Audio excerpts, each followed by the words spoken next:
परिचय।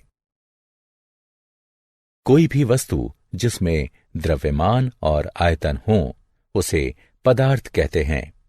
पदार्थ को इस प्रकार भी परिभाषित किया जाता है कि जिस भी वस्तु में जड़त्व हो उसे पदार्थ कहते हैं।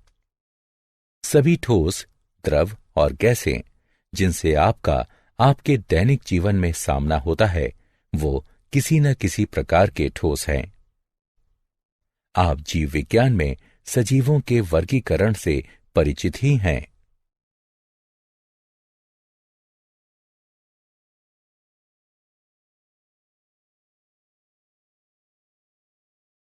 उद्देश्य। इस पाठ के अंत में आप निम्न करने में सक्षम हो जाएंगे: अवयवों, यौगिकों और मिश्रणों के अंतर को समझना, विलयन के अनुपात जानना, निलंबन और कोलाइट विलयन के बीच अंतर समझना, समांग द्रवों और विषमांग द्रवों को पृथक करने की अवधारणा को समझना, वायु के अवयवों के पृथक्करण को समझना। पदार्थों का वर्गीकरण। पदार्थ एक द्रव्य होता है जिसकी संरचना समान होती है। इसका अर्थ यह हुआ कि पदार्थ चाहे जहां भी पाया जाए वो सदैव समान रहता है। ये सभी पदार्थ हैं क्योंकि आप उन्हें जहां भी पाएंगे उनकी संरचना सदैव समान रहेगी। सभी अवयव और सभी यौगिक पदार्थ कहे जाते हैं। अवयव वे पदार्थ होते हैं जो एक प्रकार के परमाणु से बने होते हैं। इस समय कुल 113 ज्ञात अवयव हैं, जिनमें से ज्यादातर धातुएं हैं। आवर्त सारणी में दिए गए चिन्ह ज्ञात अवयवों को व्यक्त करते हैं। परमाणु भी छोटे कणों से बने होते हैं, लेकिन उन्हें सामान्य रासायनिक तरीके से विभाजित नहीं किया जा सकता। यौगिक और प्रावस्था। यौगिक वे पदार्थ होते हैं जो एक से अधिक प्रकार के परमाणुओं से बने होते हैं, जैसे जल, हाइड्रोजन और ऑक्सीजन परमाणुओं से मिलकर बना होता है। कार्बन डाइऑक्साइड कार्बन और ऑक्सीजन परमाणुओं से मिलकर बनी है। खाने वाला नमक सोडियम और क्लोरीन परमाणु से मिलकर बना है। यौगिक मिश्रण से अलग होते हैं, जिसमें वे रासायनिक रूप से जुड़े होते हैं। अवयवों के विपरीत यौगिकों को सामान्य यौगिक अभिक्रियाओं से अपघटित किया जा सकता है या तोड़ा जा सकता है। प्रावस्था। पदार्थ का वह क्षेत्र जिसका अपना स्वतंत्र गुण धर्म हो उसे प्रावस्था कहते हैं। चॉकलेट बिस्किट के टुकड़े में आटे और चॉकलेट के टुकड़े का गुण धर्म भिन्न होता है, इसलिए वे भिन्न प्रावस्था को व्यक्त करते हैं। शुद्ध स्वर्ण जो कि एक अवयव है, उसमें सिर्फ एक प्रावस्था होती है। इटालियन ड्रेसिंग में कई प्रावस्थाएं होती हैं, जबकि लवण युक्त जल के विलयन में केवल एक प्रावस्था हो सकती है। समांगी पदार्थ और मिश्रण। समांगी पदार्थ। कोई भी पदार्थ जिसमें केवल एक प्रावस्था हो उसे समांगी पदार्थ कहते हैं। हाइड्रोजन जैसे अवयव और चीनी जैसे मिश्रण और लवण जल जैसे विलयन को समांगी माना जाता है, क्योंकि वे एक समान होते हैं। एक सैंपल के सभी क्षेत्र सैंपल के सभी दूसरे क्षेत्रों के समान होते हैं। मिश्रण दो या अधिक पदार्थों से मिलकर बने होते हैं जो भौतिक रूप से जुड़े होते हैं। विशेष मिश्रण अलग अलग सैंपल में भिन्न भिन्न हो सकता है। कुछ मिश्रण इतने अच्छी तरह मिले हुए होते हैं कि उन्हें केवल एक प्रावस्था से बना समांगी माना जाता है। दूसरे मिश्रण जो एक से अधिक प्रावस्था से बने होते हैं उन्हें विषमांगी मिश्रण कहते हैं।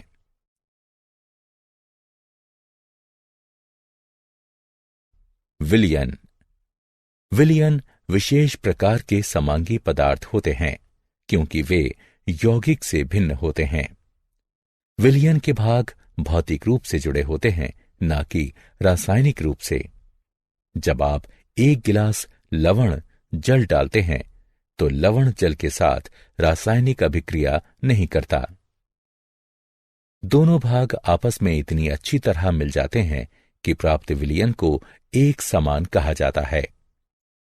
आइस टी, कॉफी, मिश्र धातु और जो हवा हम श्वास के रूप में लेते हैं सभी विलयन का उदाहरण हैं। विलयन दो भागों से मिलकर बनते हैं, विलय जो घुलते हैं और विलायक जो घुलाते हैं। लवण जल में नमक विलय है और जल विलायक है।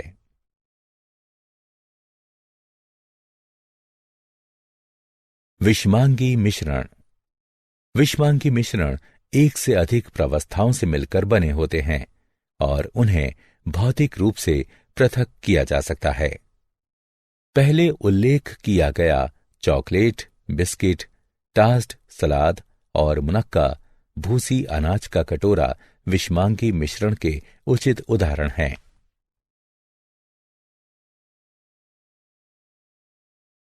अवयव। अवयव एक साधारण पदार्थ होता है जिसे सामान्य रासायनिक तरीकों से और ज्यादा विभाजित नहीं किया जा सकता। कार्बन, हाइड्रोजन, आयरन इत्यादि अवयव के कुछ उदाहरण हैं। मनुष्य को ज्ञात अवयवों की संख्या 109 है। यूरेनियम सबसे भारी अवयव है और हाइड्रोजन सबसे हल्का अवयव है। प्रत्येक अवयव एक दूसरे से भिन्न होता है क्योंकि प्रत्येक अवयव का एक विशेष प्रकार का परमाणु होता है। यह आकृति एक अवयव ए और दूसरा एक अवयव बी के परमाणुओं को व्यक्त करता है। एक अवयव को इससे छोटे पदार्थों में विभाजित नहीं किया जा सकता क्योंकि परमाणु अविभाज्य होते हैं। जब दो अवयव मिलते हैं तो परमाणु ना तो जन्म लेते हैं ना ही नष्ट होते हैं। अतः प्राप्त पदार्थ का भार मूल अवयवों के द्रव्यमान के बराबर होता है। यदि एक अवयव ए का परमाणु अवयव बी के परमाणु के साथ जुड़ता है तो परिणाम स्वरूप प्राप्त यौगिक अणु में द्रव्यमान का अनुपात समान होता है। अतः यदि ए का एक परमाणु बी के दो परमाणुओं से संयुक्त होता है तो परिणाम स्वरूप प्राप्त अणु में ए और बी 1:2 यानी द्रव्यमान के आधार पर में होंगे, जैसा कि चित्र में दिखाया गया है। एक मिश्रण में हालांकि परमाणु संयुक्त नहीं होते और वे किसी भी अनुपात में हो सकते हैं। यौगिक। यौगिक शुद्ध पदार्थ होते हैं जो दो या अधिक अवयवों के एक निश्चित अनुपात में मिलने से बनते हैं। एक यौगिक में दो या अधिक प्रकार के परमाणु होते हैं जो एक नया अणु बनाने के लिए रासायनिक रूप से संयुक्त होते हैं। जल ऐसे ही शुद्ध यौगिक का उदाहरण है जो हाइड्रोजन और ऑक्सीजन के 2:1 आयतन या 1:8 द्रव्यमान के मिलने से बनता है। हाइड्रोजन और ऑक्सीजन गैस के रूप में उपस्थित अवयव के अणु हैं, लेकिन विशेष स्थिति में हाइड्रोजन के 2 परमाणु को ऑक्सीजन के 1 परमाणु से संयुक्त किया जाए तो जल के अणु का निर्माण होता है। अतः जल एक यौगिक है।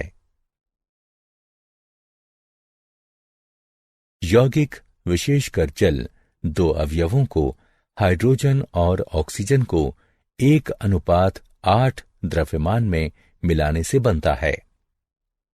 यौगिक समांगी पदार्थ होते हैं जिनमें 2 या अधिक अवयव द्रव्यमान के एक निश्चित अनुपात में संयुक्त होते हैं।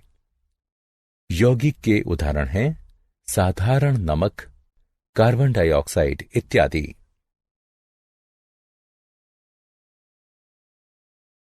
अवयव और यौगिक में विभेद। मिश्रण। जब दो या अधिक अवयव या यौगिक एक साथ मिलाए जाते हैं तो वे अपना निजी गुणधर्म छोड़े बगैर आपस में घुल जाते हैं। इन्हें मिश्रण कहा जाता है। मिश्रण को ऐसे पदार्थ के रूप में परिभाषित किया जा सकता है जो दो या अधिक पदार्थों की भिन्न मात्राओं से मिलकर बने होते हैं। वायु कई गैसों का मिश्रण है।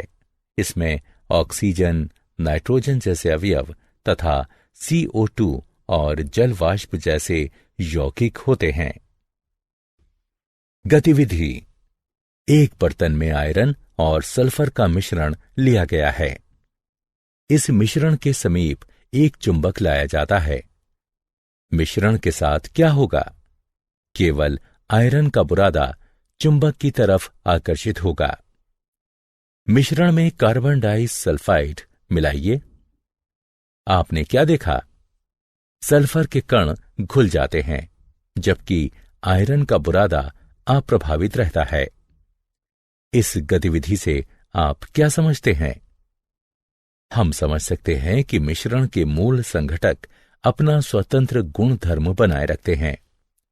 यहां आयरन चुंबक के प्रति आकर्षित होने का अपना गुण बरकरार रखता है और सल्फर कार्बन डाइऑक्साइड में घुलने की अपनी प्रकृति बरकरार रखता है। मिश्रण को समांगी या विषमांगी के रूप में वर्गीकृत किया जाता है। विलयन व्यावहारिक तौर पर समांगी मिश्रण होते हैं। समांगी और विषमांगी मिश्रण। एक विषमांगी मिश्रण सामान्यतः नंगी आंखों के प्रत्यक्ष होता है। यह दो भिन्न प्रकार के पदार्थों लवण और काली मिर्च, तेल और सिरका इत्यादि का मिश्रण होता है, जो कि भिन्न भौतिक अवस्थाओं द्रव और गैस अवस्था में हो सकते हैं या नहीं भी हो सकते हैं। समांगी मिश्रण नंगी आंखों से देखने पर एक ही पदार्थ दिखाई देता है।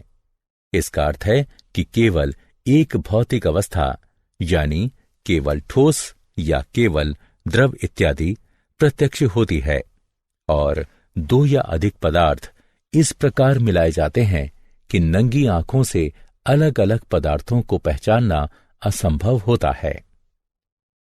इसका एक उदाहरण है कृत्रिम मक्खन। आमतौर पर कृत्रिम मक्खन 3 तरह के पदार्थों से बना होता है। हालांकि तीनों पदार्थ मिलकर एक ऐसा पदार्थ बनाते हैं जो एक पदार्थ दिखता है। यौगिक और मिश्रण के बीच विभेद। गतिविधि। मिश्रण और यौगिक के बीच अंतर का अध्ययन करने के लिए एक चीनी मिट्टी के बर्तन में 56 ग्राम आयरन का बुरादा लीजिए। इसमें 32 ग्राम सल्फर चूर्ण मिलाइए। इन्हें अच्छी तरह से मिलाइए। एक दूसरे चीनी मिट्टी के बर्तन में 56 ग्राम आयरन और 32 ग्राम सल्फर चूर्ण लीजिए। इस बर्तन को उच्च तापमान तक गर्म कीजिए। अब आपने क्या देखा? अब एक चुंबक लीजिए। इसे दोनों बर्तनों के ऊपर से ले जाइए।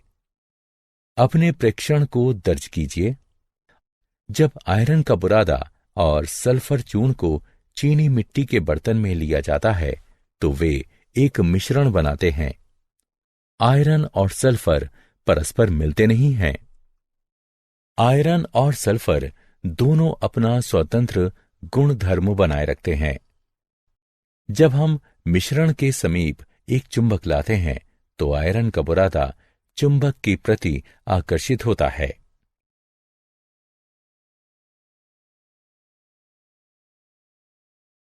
विलयन। दो या अधिक पदार्थों का मिश्रण एक विलयन, एक निलंबन या कोलाइड हो सकता है। जब शुद्ध पदार्थ आणविक परमाणुओं या आयन आकार के होते हैं, तो पदार्थ की अवस्था को आणविक प्राकीर्णन की अवस्था कहा जाता है। एक विलयन दो या अधिक पदार्थों का समांगी आणविक प्राकीर्णन होता है। इसे इस रूप में भी व्यक्त किया जा सकता है कि विलयन दो या अधिक पदार्थों का एक समांगी मिश्रण होता है। समांगी का अर्थ है कि सभी जगह एक समान, अतः वो विलयन जो समांगी मिश्रण हो, उसका संगठन हर जगह समान होगा। शक्कर का विलयन स्पष्टता तरल होता है और हम शक्कर के टुकड़ों को जल के अणुओं से सूक्ष्मदर्शी से भी अलग नहीं कर सकते। विलयन के कुछ उदाहरण हैं लवण युक्त जल, शक्कर का विलयन, कॉपर सल्फेट और एसिटिक अम्ल का जल में विलयन यानी सिरका। वह तरल जिसमें पदार्थ घुलते हैं उन्हें विलायक कहते हैं। वह पदार्थ जो विलायक में घुलकर विलयन बनाते हैं उन्हें विलय कहते हैं। शक्कर के विलयन में शक्कर विलय है, जल विलायक है। सामान्यतः किसी भी विलयन में विलय की मात्रा विलायक की मात्रा से कम होती है।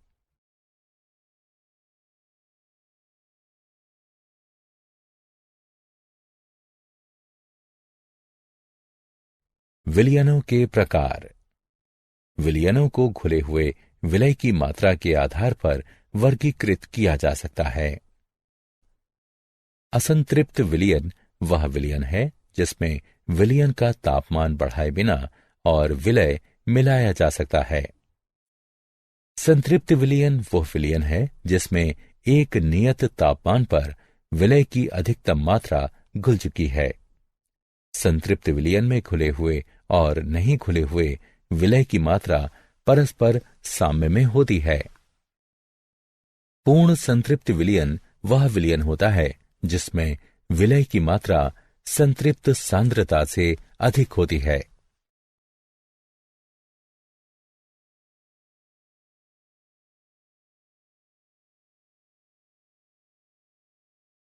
विलयन का गुण। एक सच्चा विलयन समांगी मिश्रण होता है। विलयन के घटक छनन जैसी विधियों से आसानी से पृथक किए जा सकते हैं। विलय कणों का आकार बहुत छोटा होता है और इनका व्यास 10⁻8 सेंटीमीटर होता है। विलयन के कणों को सूक्ष्मदर्शी से भी नहीं देखा जा सकता। विलयन स्वच्छ और पारदर्शी होता है। विलयन स्थिर होता है और यदि हिलाया ना जाए तो विलय कण नीचे नहीं बैठते।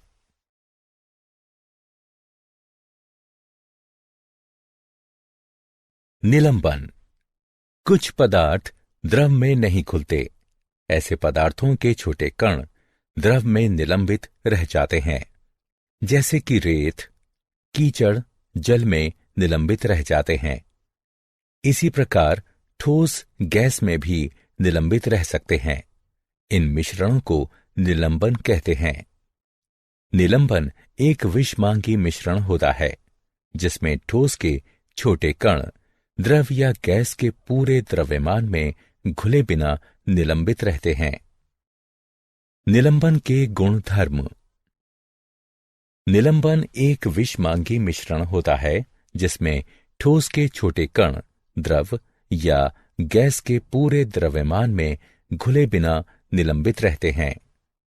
निलंबन में कण सामान्य आंखों से दिखाई देते हैं। कणों का व्यास 10⁻5 सेंटीमीटर होता है। विलयन में कणों को द्रव से अलग छान कर किया जा सकता है। स्थिर रखने पर निलंबन के कण नीचे बैठ जाते हैं।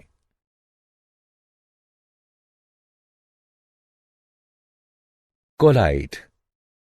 कोलाइड विलयन देखने में समांगी लगता है, किंतु उच्च क्षमता वाले सूक्ष्मदर्शी से देखने पर यह वास्तव में विषमांगी होता है। कोलाइड सच्चे विलयन और निलंबन के मध्य होता है। कोलाइड वह विलयन होता है जिसमें विलय के कण का आकार सच्चे विलयन से बड़ा किंतु निलंबन से छोटा होता है। इस तालिका में कुछ कोलाइडों के सामान्य उदाहरण दिए गए हैं।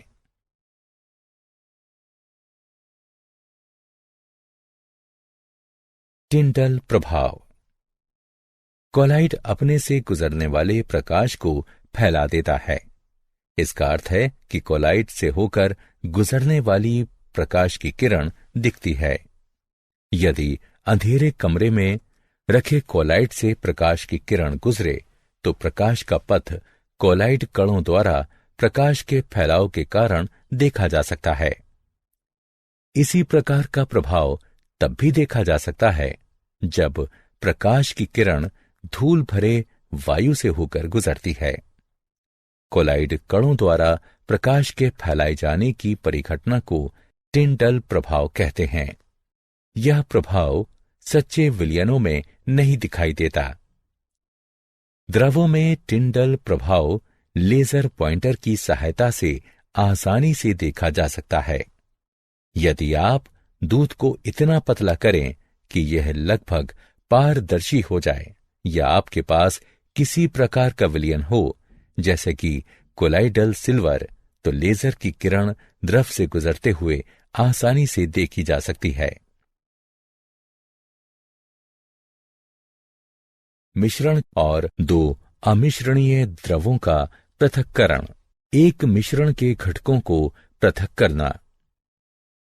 विस्मांगी मिश्रण को सामान्य भौतिक विधि जैसे हाथ से चुनकर, छानकर इत्यादि से पृथक किया जा सकता है, लेकिन मिश्रण के घटकों को अलग करने के लिए विशेष विधियों की आवश्यकता होती है। दो अमिश्रणीय द्रवों का पृथक्करण। दो अमिश्रणीय द्रवों का पृथक्करण कीप द्वारा किया जा सकता है। गतिविधि। एक पृथक्करण कीप लीजिए और इसमें डाइएथिल ईथर लीजिए। इसे कुछ देर स्थिर छोड़ दीजिए। डाइएथिल ईथर और जल की परत पृथक हो जाती है। कीप के नीचे एक फ्लास्क रखिए और ऊपर से स्टॉपर हटाकर स्टॉप कॉर्क को खोल दीजिए। जल की निचली परत को बाहर निकाल दीजिए। जब डाइएथिल ईथर स्टॉप कॉर्क के पास पहुंचे तो पृथक्करण कीप के स्टॉप कॉर्क को बंद कर दीजिए।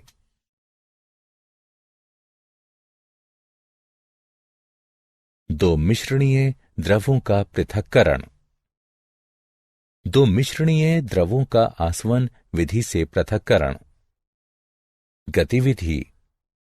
एक आसवन फ्लास्क में एसीटोन और जल लीजिए। एक छिद्र में थर्मामीटर डालिए। फ्लास्क के बगल की नलिका को लाइबिक के दोहरी दीवार वाले संघनक से जोड़िए। गैस बर्नर की सहायता से द्रव को गर्म कीजिए। एसीटोन वाष्पीकृत होता है। वाष्पन से प्राप्त वाष्प संघनक के बगल के भाग में एकत्रित होता है। संघनक में बहता हुआ शीतल जल एसीटोन को द्रव के रूप में संघनित कर देता है, जो कि गृहीता में एकत्रित होता है। फ्लास्क में जल शेष रह जाता है।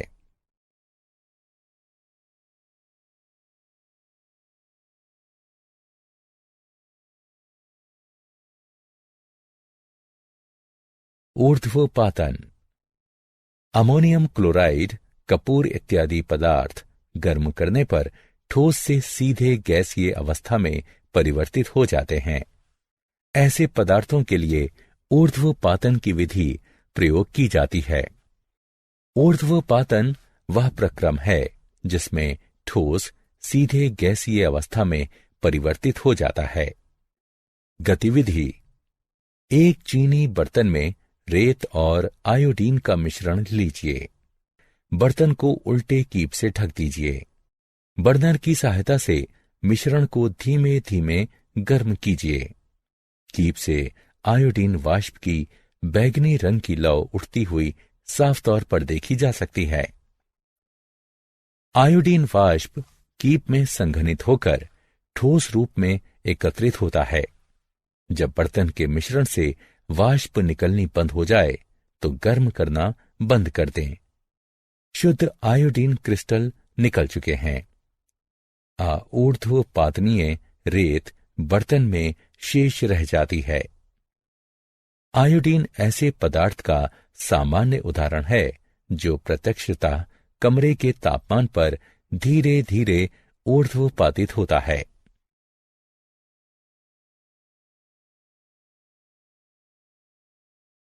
क्रिस्टलीकरण किसी पदार्थ के गर्म विलयन को ठंडा करने पर वह उसी पदार्थ का शुद्ध क्रिस्टल प्रदान करता है।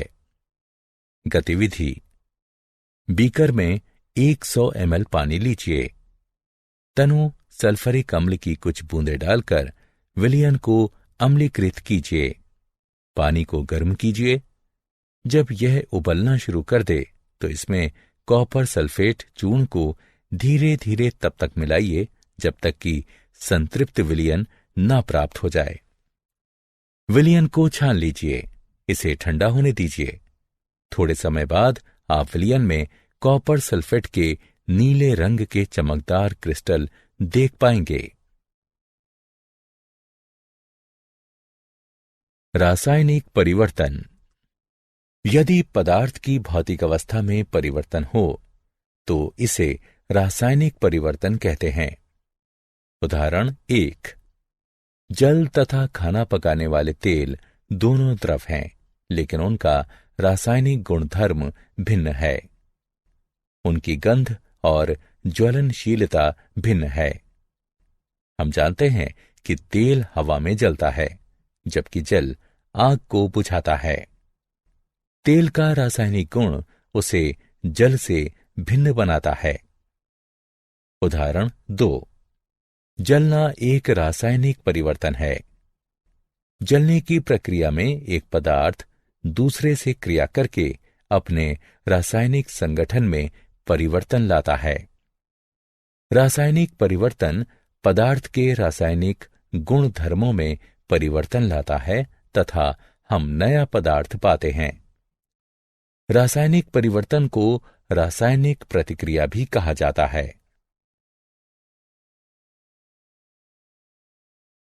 सारांश: